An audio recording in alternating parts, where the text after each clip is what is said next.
اعوذ باللہ من الشیطان الرجیم بسم اللہ الرحمن الرحیم۔ قرآن مجید کو سمجھ کر پڑھا جائے یا بغیر سمجھے، ایک ایک حرف پر اس کی 10 نیکیاں ملتی ہیں۔ لیکن اس میں کوئی شک نہیں کہ قرآن پاک کے نزول کا مقصد اس کی تلاوت کرنا، اس کو سمجھنا اور اس پر عمل کرنا ہے۔ ہزاروں اور لاکھوں بچے، زن و مرد قرآن پاک کی تعلیم حاصل کرتے ہیں، لیکن اس کو سمجھتے کتنا ہے؟ بتائیں آپ نے کتنا سمجھا ہے قرآن پاک کو؟ اس کا اندازہ آپ خود کر سکتے ہیں۔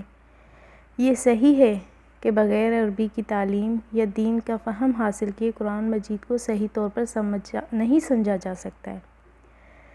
لیکن کیا کوئی ایسا طریقہ ہو سکتا ہے کہ ہمارے جو آج کل کے اسٹوڈنٹس ہیں، ینگ جنریشن ہے، طلباء ہیں، ان کو قرآن مجید کا مقصد کچھ ایسے آسان طریقوں سے ان کا ذہن نشین کرا دیا جائے تاکہ اس کو نہ بولیں، اور تاکہ اس مقدس کتاب جس کو روزانہ پڑھ رہے ہیں بالکل بے تعلق نہ رہیں، اور ان میں اس کو سمجھنے کی شعور کو بیدار کر دیا جائے۔ اس مقصد کو حاصل کرنے کے لیے کافی عرصے سے ایک تجویز ذہن میں پرورش پا رہی تھی، وہ یہ ہے کہ بچوں کو قصے سننے کا بہت شوق ہوتا ہے۔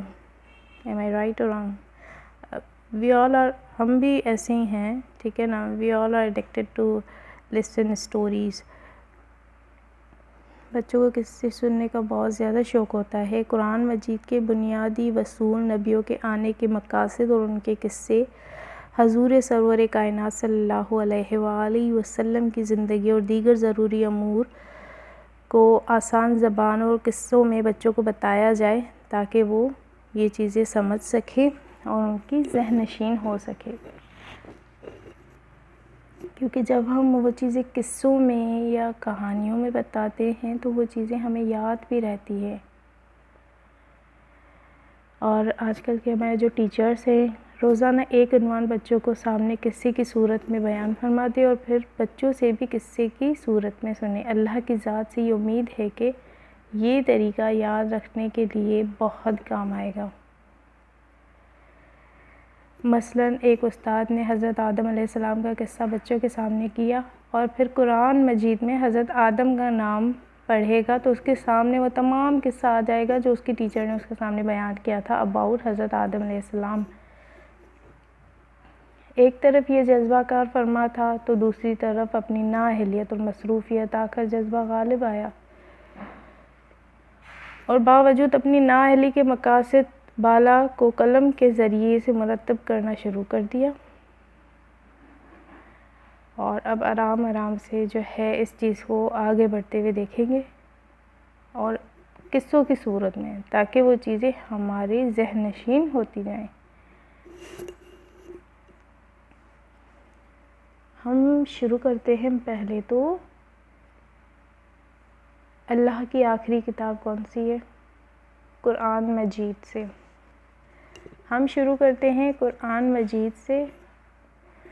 الحمدللہ کہ تم نے قرآن مجید پڑھنا شروع کیا ہے۔ قرآن مجید کیا ہے؟ یہ اللہ کا کلام ہے، یا یوں سمجھ لو کہ یہ اللہ کی باتیں ہیں جو اس نے اپنے پیارے نبی حضرت محمد مصطفیٰ صلی اللہ علیہ وآلہ وسلم پر حضرت جبرائیل کے ذریعے بھیجی تاکہ ہم کو معلوم ہو جائے کہ اللہ تعالیٰ کون ہے،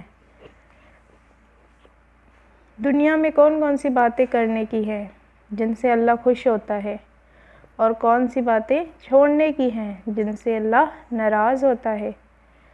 مرنے کے بعد ہم کو قیامت کے روز دوبارہ زندہ کیا جائے گا تاکہ جس نے اللہ تعالیٰ اور اس کے رسول صلی اللہ علیہ وآلہ وسلم کے بتائے ہوئے اچھے کام کیے ہوں گے اس کے بدلے اس کو جنت ملے گی اور وہاں ہمیشہ ہمیشہ رہے گا، اور جو اس کا جی چاہے اس کو وہاں ملے گا۔ اور جس نے ایسے کام کیے جن کو اللہ تعالیٰ اور اس کے رسول صلی اللہ علیہ وسلم نے کرنے سے منع کیا ہے، اس کی سزا دوزخ میں بھگتنا پڑے گی۔ جس نے اللہ تعالیٰ کے ساتھ شرک کیا اس کو کوئی معافی نہیں دی جائے گی۔ اس کے علاوہ اللہ تعالیٰ رحم کرنا والا ہے، جس کو بھی چاہے بخش دے، جس کو بھی چاہے معاف کر دے، جس کی بھی چاہے توبہ قبول کر دے۔ وہ رحمان و رحیم ہے، غفور و رحیم ہے۔ یہ آج ہم نے تھوڑی سی شروعات کر دی، انشاءاللہ وقتاً فوقتاً آگے اس کو بڑھاتے جائیں گے، مختلف ویڈیوز میں ہم اس چین کو آگے بڑھاتے جائیں گے۔ کائنڈلی آپ اگر آئے ہیں تو چینل کو سبسکرائب کیجئے، لائک کیجئے، شیئر کیجئے اگر آپ کو پسند آیا ہے تو، اور نیچے کامنٹس میں بتائیے۔ تھینک یو سو مچ۔ اللہ حافظ۔